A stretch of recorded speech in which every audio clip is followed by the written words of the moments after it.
شک نکن اگه محکم باشی کسی نمیتونه جلو تو بگیره. حرفامو زدم و از خرپشت زدم بیرون. میدونستم به زودی جنجال بدی به پا میشه و دعا میکردم قبلش برگردم سر زندگی. حدوداً 10 روزی بود که اومده بودیم ده و دیگه خسته شده بودم. ننه هم کم کم حالش داشت خوب میشد و نیازی به من نداشت. اما اصرار داشت اول سفره‌شو بندازه و بعد من برگردم شهر. منم نخواستم دم رفتن دلشو بشکونم و باهاش موافقت کردم. تا اون روز فرشته رو زیاد خونه ی آقام نیاورده بودم. بچه‌م ماشاءالله توپل بود و تو چشم. زینت خانومم همش میگفت میترسم اون گلی سلیل مرده بلایی سر این طفل معصوم بیاره. یکی دو باری هم به بهونه دلتنگی ننه خود زینت خانم بچه رو آورده بود و سری هم برش گردونده بود خونه خودشون. اما روزی که ننه قرار بود سفره بندازه، از صبح زود زینت خانم با فرشته و مهدی اومدن واسه کمک. علیرضا هم اومده بود تا حواسش به بچه‌ها باشه تا ما بتونیم به راحتی به کارامون برسیم. اما نمیدونم چرا اون روز از صبح که بلند شده بودم دلم شور میزد. همش حس میکردم قرار اتفاق بدی بیفته. دوستای عزیز و مهربونم، سحر هستم، راوی کانال داستان‌های عاشقانه با سحر. ممنون میشم با سابسکرایب کردن و به اشتراک گذاشتن ویدیوها به ما انرژی بدید. علیرضا میگفت بد به دلت راه نده و فکرای بدو دور کن. ولی آخه دست خودم نبود. همش چشمم دنبال فرشته بود و دلم عین سیر و سرکه میجوشید. داشتم آش رشته‌ای که با کمک زینت خانم و زن همسایه پخته بودیم و توی کاسه ها میریختم که علیرضا از اتاق بیرون زد. با نگرانی نگاش کردم و گفتم کجا میری؟ فرشته رو تنها تو اتاق ول کردی؟ علیرضا با عجله کفششو پوشید و گفت برم جلوی در، کار دارم، زود برمیگردم. با نگرانی کاسه آشو به دست زینت خانم دادم و زمزمه کردم من برم پیش فرشته. همزمان با این حرفم هادی صدام کرد.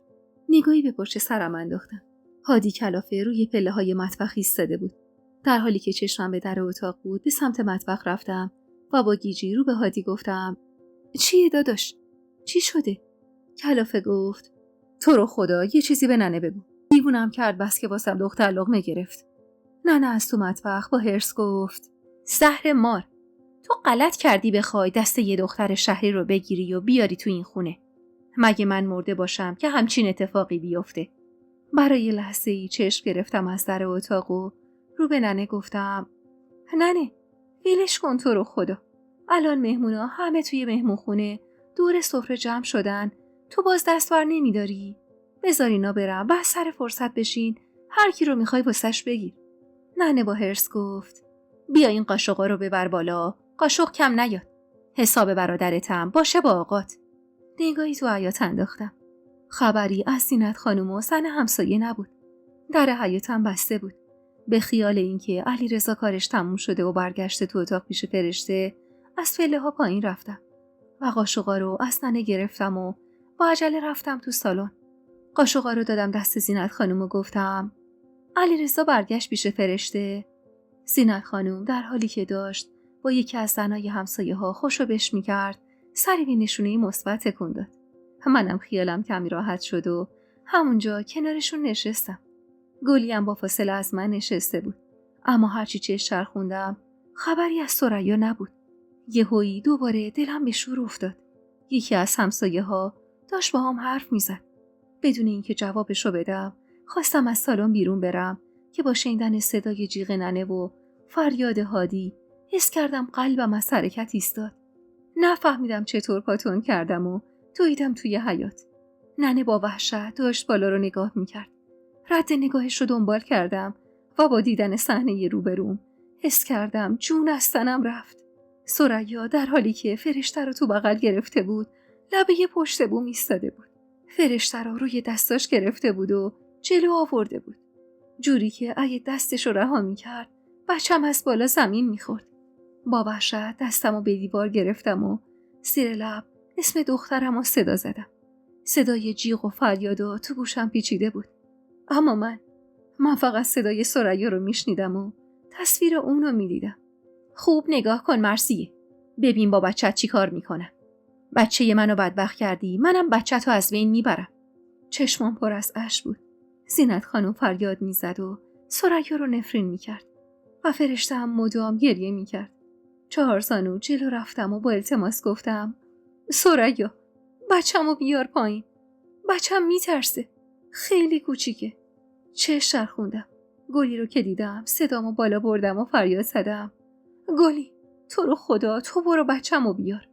برو بچه‌مو بیار وگرنه به خداوندی خدا قسم، به جون بچه‌هام قسم، نمیذارم روز خوش ببینی. برو بچه‌مو بیار لعنتی. جیغ زدم و مشتی به سینم کوبیدم.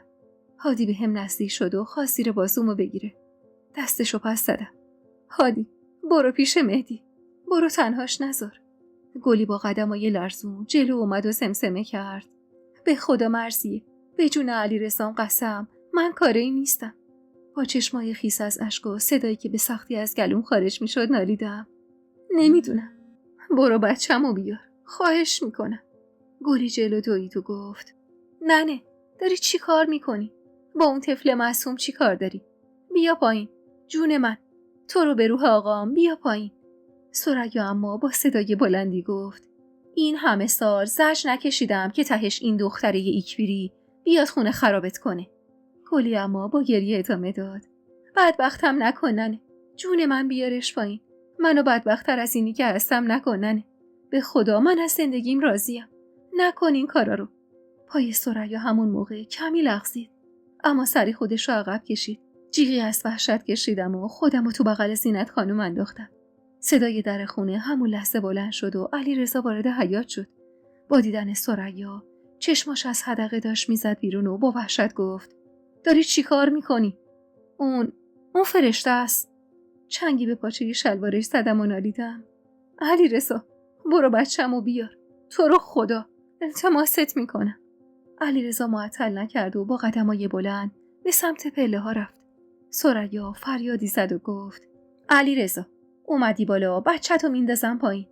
علیرضا اما محلش نداد. با عجله جلو رفت و تا ثریا بخواد به خودش بیاد بازوشو گرفت و سریع فرشته رو از بغلش بیرون کشید. فرشته که از بغل ثریا جدا شد انگار جون تازه‌ای گرفتم. سریع بلند شدم و دوون دوون از پله ها بالا رفتم. رو پشت بوم که رفتم به جای اینکه به سمت علیرضا و فرشته برم حمله کردم به سمت ثریا. فشار زیادی روم بود. از وحشت اینکه بلایی سر دخترم بیاد گوشت تنم آب شده بود. حمله کردم به سمتش که با چهره‌ای وحشت زده روی زمین نشسته بود. با حرص چنگی به موهاش زدم و چند مشت حوالی صورت و کتفش کردم. انگار کنترلمو از دست داده بودم. علیرضا همونطور که فرشته رو در آغوش گرفته بود سعی می‌کرد منو از ثریا جدا کنه، اما حریفم نمی‌شد. در نهایت زینت خانم و گلی به سختی ثریا رو از زیر دستم بیرون کشیدن. نفس می‌زدم و تمام بدنم می‌لرزید. با خشم رو به ثریا کردم. از این به بعد انگشتت به بچه‌های من بخوره با دستای خودم خفت میکنم. شک نکن که این کارو میکنم ثریا. محبوبه خواهر علیرضا بغلم کرد. آروم باش مرثیه. کل بدنه داره میلرزه.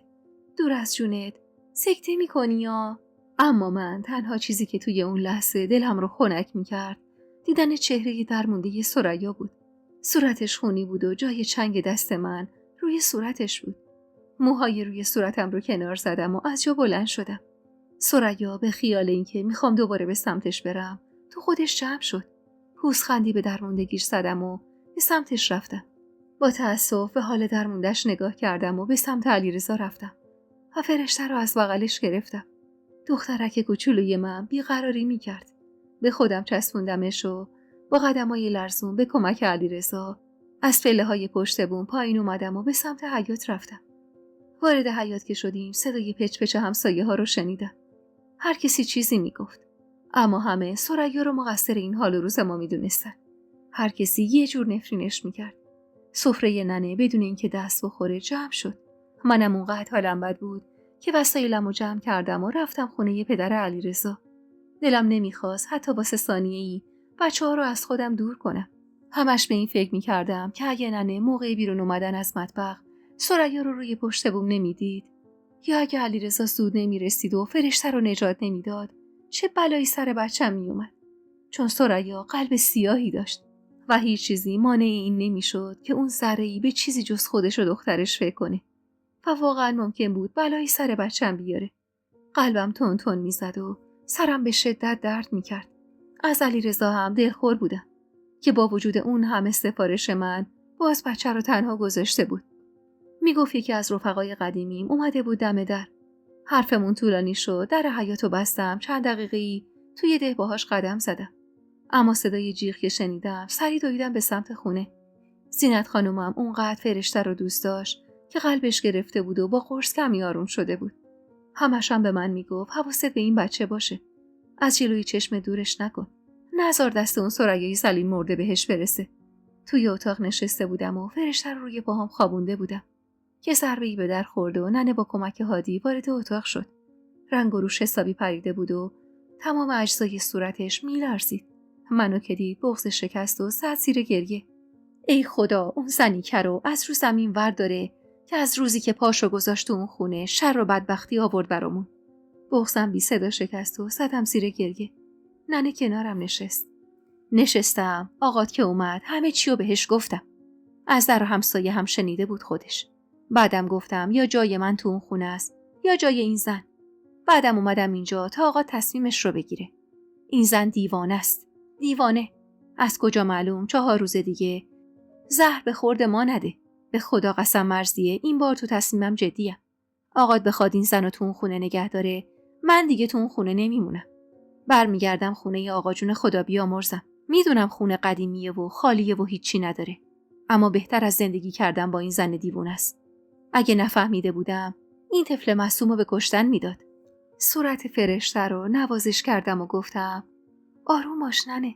بچم تازه خوابیده. خودمم سرم درد میکنه. 1000 جور صدا تو سرمه. ننه کمی خودشو به سمتم کشید. تو باید پشتم در بیای مرزیه. بیا با آقات حرف بزن. نذار این زن تو اون خونه بمونه. تو منو نجات بده. فرشته رو از روی پام بلند کردم و گفتم به من ربطی نداره ننه. من فردا برمیگردم سر خونه زندگیمو دیگه هم نمیامده. به آقا من بگو مرزیه تا روزی که این زن تو اون خونه است پاشو اینجا نمیذاره. ننه با گوشه چارقدش صورتشو پاک کرد. این دختر گلی رو میخوای ببری با خودت؟ سری به نشونه مثبت تکون دادم. ننه کلافه گفت نکن مرزیه. به خدا پشیمون میشی. حالا ببین کی بهت گفتم. این دختر همون زنه. همون زنی که میخواست بچه‌تو به کشتن بده. همونی که نقشه کشید و بچه‌تو ازت گرفت و شوهرتم برد و 6 ماه آزگار تو رو تنها گذاشت. هرچی شره زیر سر همین زنه. به خدا قسم گلی هم دست کمی از مادرش نداره. 4 روز دیگه میاد دیدن ننش. دوباره نقشه جدید میندازه تو سرش. چرا درد سر درست میکنی واسه خودت؟ همین ماجرا رو بهونه کن و نذار گلی برگرده باهات. حتی شده چند ماه یه بار با شوهرت بیا بهش سر بزن. اصلا شوهرت که وضعش بد نیست. بگو یه خونه کوچیک توی ده واسش بگیره تنها زندگی کنه. ولی نیا تو زندگی تو. به خدا دودش آخر تو چشم خود تو میره. وگرنه من که این وسط ضرری نمی‌کنم. نفس عمیقی کشیدم و روی زمین نشستم. سرم پر بود از فکر و خیال. میدونستم بردن گلی اشتباهه. اما از طرفی موندنش توی ده و کنار ثریا هم اشتباه بود. علیرضا هم ازم خواسته بود این کارو بکنم. نمیتونستم بهش نبگم. چون ترس از دست دادنش رو داشتم. دروغ چرا؟ فکر میکردم اگه ازش بخواب کلا خیال گلی بشه شاید بین من و اون گلی رو انتخاب کنه. نمیدونستم کار درست چیه. ننه هم مدام میگفت نکن این کارو. با دست خوده زندگی تو خراب نکن و من مونده بودم تو این شرایط باید چی کار کنم.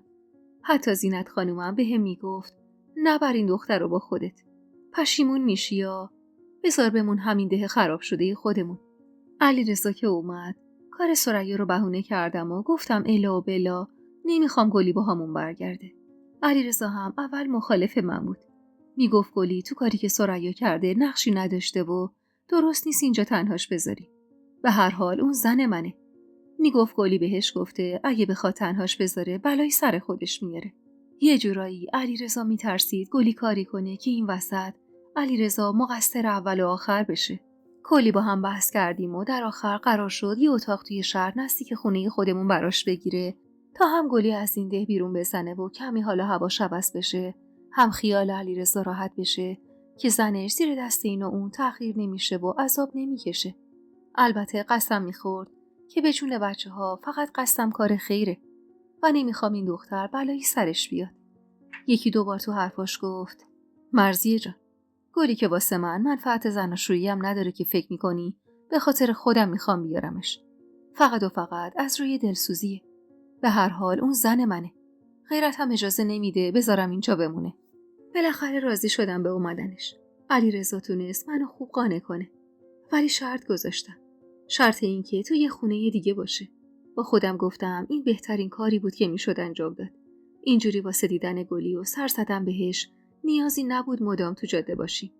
از طرفی هم میتونستم رفت و آمد علیرضا رو کنترل کنم و خیالم بابت رابطه‌شون راحت باشه. اینجوری شد که بار سفر بستیم و برگشتیم خونه. حتی دلم نمیخواست تو صورت گلی نگاه کنم. گلی هم نگاهش رو از ما میدزدید و حتی به بچه‌ها نزدیکم نمیشد. یه جورایی دلم براش میسوخت. ولی خب کارایی که خودش و مادرش باهام کرده بودن مستحق دلسوزی نبود. سرش به کار خودش بود. انگار کمی خیاطی یاد گرفته بود و سر خودش رو با دوخت و دوست گرم میکرد. و آزاری هم واسه ما نداشت.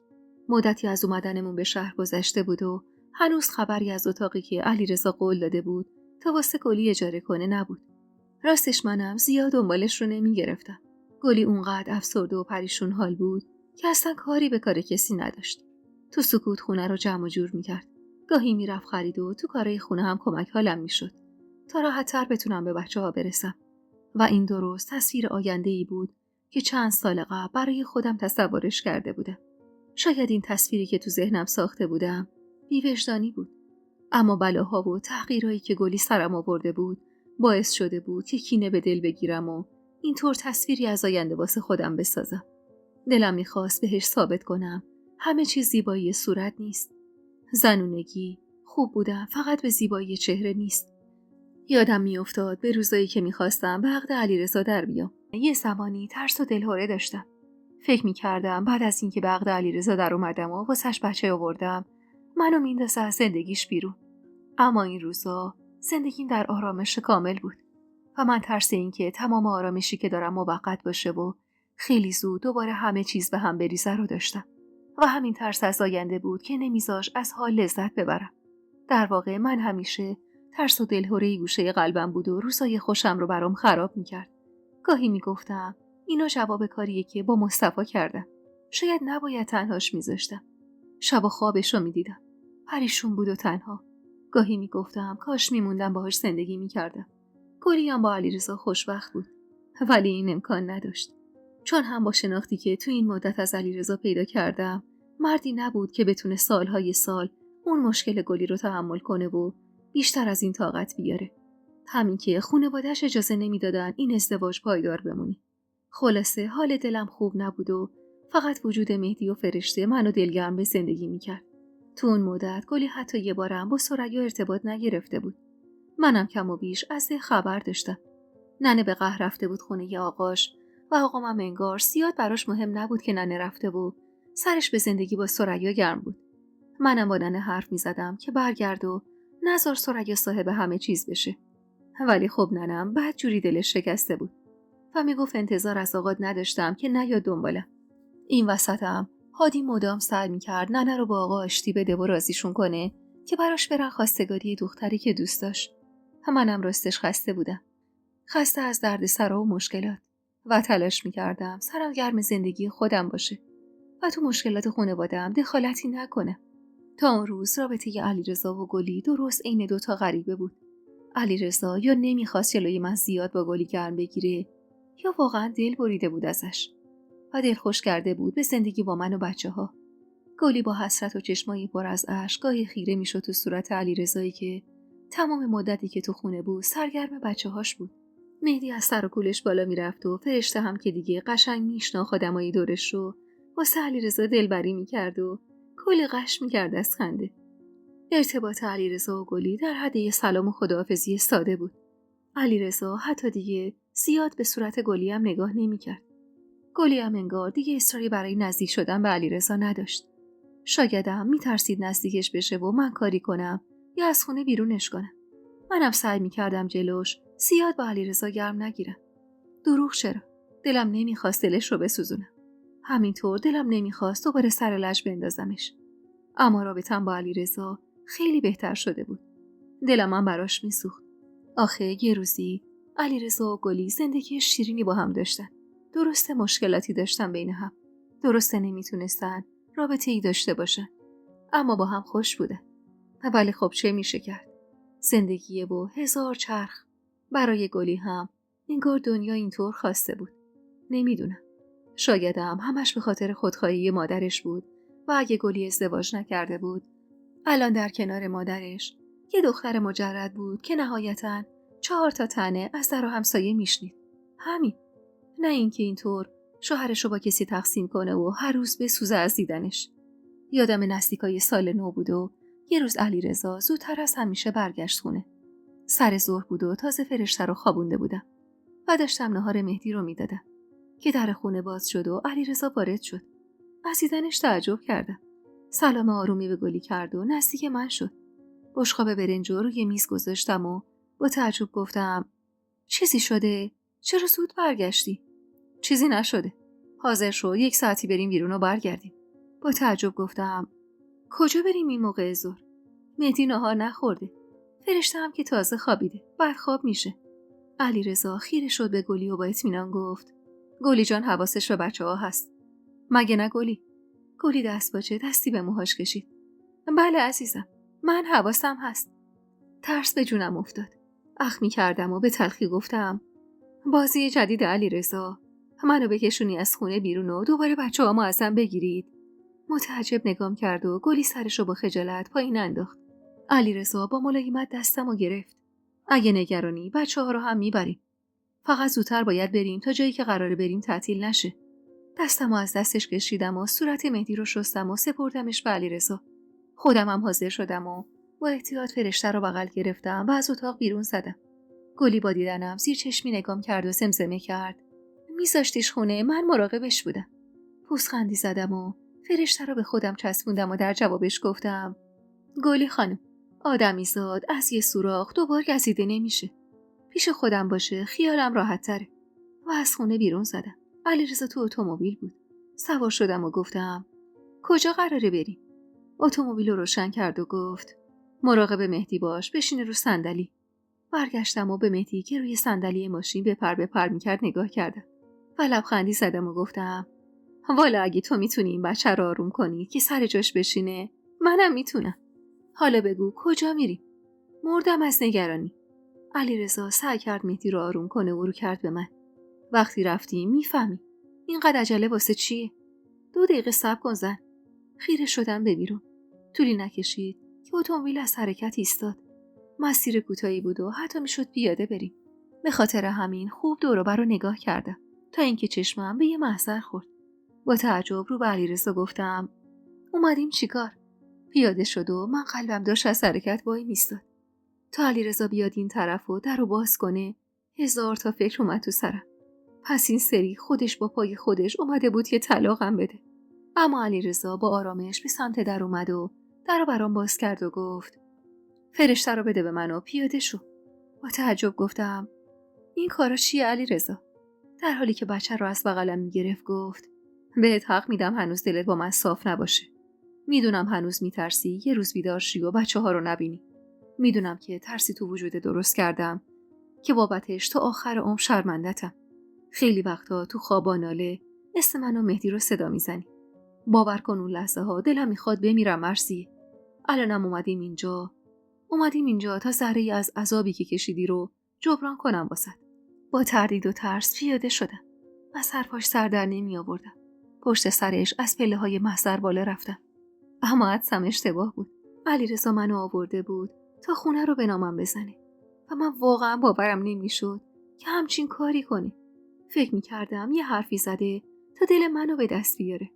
اما با کاری که کرد خیالم رو راحت کرد که دیگه ریگی به کفشش نیست و میتونم تمام و کمال بهش اعتماد کنم. این بار برعکس دفعه قبل و کاری که با مصطفی کرده بودم با کمال میل برگه ها رو امضا کردم. نمیخواستم روزی بشه که پشیمون بشم که چرا این کارو نکردم. کارای انتقال سند که انجام شد بچه ها رو برداشتیم و برگشتیم سمت خونه. تو راه علیرضا یه جعبه شیرینی خرید. وارد خونه که شدیم گلی با چشمای قرمز جلو اومد. با دیدن جعبه شیرینی با صدای ضعیفی که دلم رو به درد آورد گفت خبری علیرضا جان؟ نیم نگاهی به علیرضا انداختم. علیرضا مهدی رو که خواب بود روی مبل خوابوند و گفت شیرینی خونه است گلی جان. خونه رو به نام مرضیه زدم. گلی انگار رو هستنش برکشید. البته که حقم داشت.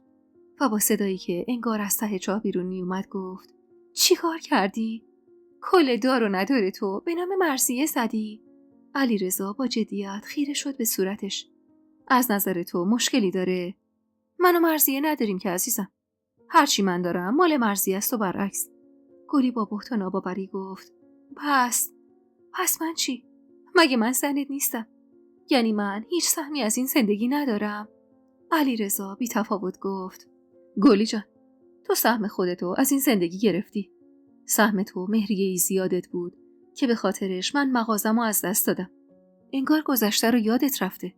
مهریه مرضیه کم بود و من ترجیح دادم خونه رو به نامش بزنم. گلی دستشو به لبه مبل گرفت و مات زده روی مبل نشست. نفس عمیقی کشیدم و رفتم تو اتاق. راستش از ته دل خوشحال بودم. به خواب نمیدیدم زندگیم به همچین نقطه‌ای برسه. دیگه خیالم راحت شده بود. علیرضا هیچی نداشت که بخواد منو تنها بذاره و بره. که اگه هم میرفت اون باخته بود نه من. لباسامو عوض کردم و برگشتم تو مهمونخونه. خبری از علیرضا نبود و گلی هنوز مات و مبهوت روی مبل نشسته بود. آروم گفتم گلی، علیرضا کجا رفت؟ با صدای من انگار از دنیای خودش بیرون اومد. سرش رو به سمتم گرفت و با صدای ضعیفی گفت چه حسی داری مرضیه؟ بی حرف نگاش کردم. از جا بلند شد و با چند قدم به هم نزدیک شد و دوباره گفت میگم چه حسی داری؟ از اینکه صاحب زندگی من شدی. صاحب شوهر من شدی. خوشبختی که مال من بود و برای خودت کردی. چه حسی داری مرضیه؟ احساس پیروزی میکنی؟ اصلا فکر میکردی زندگیت به این نقطه برسه؟ فکر میکردی من به این حال و روز بیافتم؟ اینقدر ضعیف و خار و زبون بشم؟ سعی کردم آرامشم رو حفظ کنم و باهاش مهربون باشم و گفتم گلی، با استوبانی حال الانت خودتی. بشین خوب فکر کن ببین چی شد. چی شد که کار ما به اینجا کشیده شد؟ اگه خوب فکر کنی یادت میاد من به هفته چند شب بودن کنار علیرضا هم راضی بودم. منتها تو خودت با خطاهات کار رو به جایی رسوندی که علیرضا دل بکنه ازت و حتی نخواد تو صورتت نگاه کنه. گلی با حالی خراب گفت اشتباه کردم. نمیخواستم اینجوری بشه. اما وقتی فهمیدم که خیلی دیر شده بود هیچ راه برگشتی برای خودم نذاشتم. اما تو بهم رحم کن مرضیه. به خدا من پشیمونم. بذار برگردیم به روزای قبل. بذار منم سهمی از علیرضا داشته باشم. من به هفته یه شبم راضیم. لبخند محوی زدم و گفتم گلی، تو واقعا فکر کردی من جلوی علیرضا رو گرفتم؟ من نذاشتم بهت نزدیک بشه؟ نه به خدا. علیرضا خودش نمیخواد بهت نزدیک بشه. خودش نمیخواد تو صورتت نگاه کنه. یه چیزی رو هم خواهرانه بهت میگم. به نظر من تو همینقدر خودتو خار و کوچیک نکن. فقط خدا رو شکر کن که سایه یه مرد بالای سرته و حرفی کسی نمیتونه پشت سرت در بیاره. بعدم سخفی داری که بیمه نداری زیرش زندگی میکنی. پس بشین و زندگی تو بکن. گلی، یادته روزی که میخواستم زن علیرضا بشم چی بهم گفتی؟ گفتی من هیچ وقت نمیتونم از لحاظ احساسی به علیرضا نزدیک بشم. الانو ببین. جایگاه منو ببین. علیرضا بدون اجازه من حتی آبم نمیخوره. باور کن تو زندگی مشترک زیبایی صورت شاید اولش مهم باشه. اما واسه ادامه زندگی و حفظ زندگی چیزی که مهمه همراه و همدل بودنه. نه فقط زیبایی چهره. چیزی که مهمه محبت کردنه، عشق دادنه، احترام گذاشتنه، یه رو و یه رنگ بودنه. کاری که تو نکردی اما من کردم. اشک تو چشمای گلی حلقه زده بود. حرفام هر چند تلخ بود اما حقیقتی بود که گلی باید قبولش میکرد. باید میدونست که با اشتباهات خودش زندگیشو به نابودی کشونده. علیرضا دیگه اون علیرضای چند سال قبل نبود. در واقع خود گلی با خطاهاش باعث شد همه چیز به نفع من بشه و برسم به اون چیزی که توی رویا هم نمیدیدم. بهش گفتم تو خودت کم سن و سال بودی و نشستی پای حرفای ننی کم عقلت و هرچی اون گفت گوش کردی. گلی با شنیدن صحبتام سرشو انداخت پایین و چند قطره اشک از چشمش پایین ریخت. راستش من اونقدر هم بیرحم نبودم.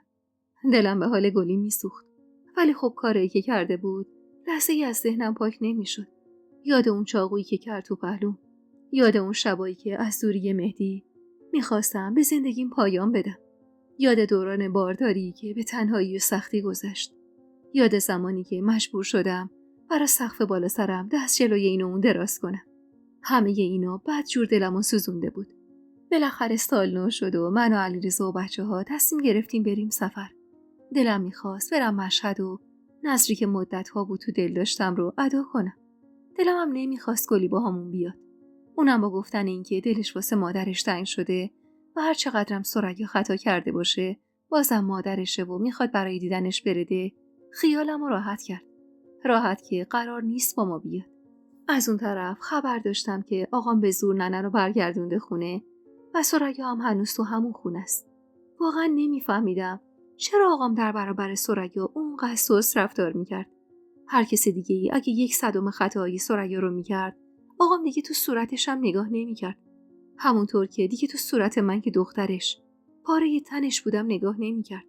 اما انگار به قول ننه ثریا آقا رو جادو کرده بود که بعد اون همه خطا و اشتباه بازم پشتش در اومده بود و نمیذاشت اخمی به صورت ثریا بشینه.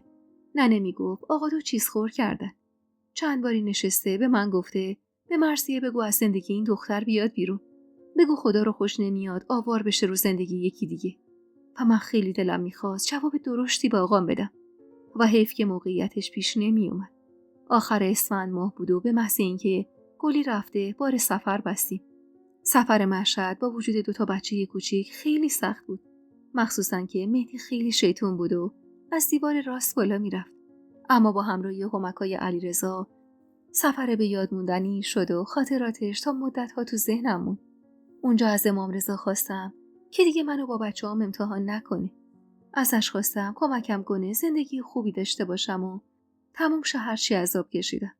وقتی برگشتیم خونه چند روزی طول کشید تا سر و کله گلی هم پیدا شد. با اخمایی در هم و چهره گرفته اومده بود و من همش دعا می‌کردم آشتی کردنش با ثریا باعث نشه دوباره شر به پا بشه و آرامش زندگیمون مختل بشه. و مدام دلشوره داشتم. گلی اون اوایل که از ده برگشته بود مدام قیافه می‌گرفت. اما وقتی دید کسی نازش رو نمیخره کم کم درست شد. چند ماهی از سال جدید گذشته بود و آرامش نسبی برقرار بود. ثریا هفته‌ای 2-3 بار با گلی تماس می‌گرفت و معمولاً تماسشون 10 دقیقه رو بی طول می‌کشید و گلی هم جواب سوالاتش رو خیلی کوتاه میداد. جوری که من اصلاً نمی‌فهمیدم در مورد چی حرف میزنن. یادم تیر ماه بود که یه روز تلفن خونه زنگ خورد.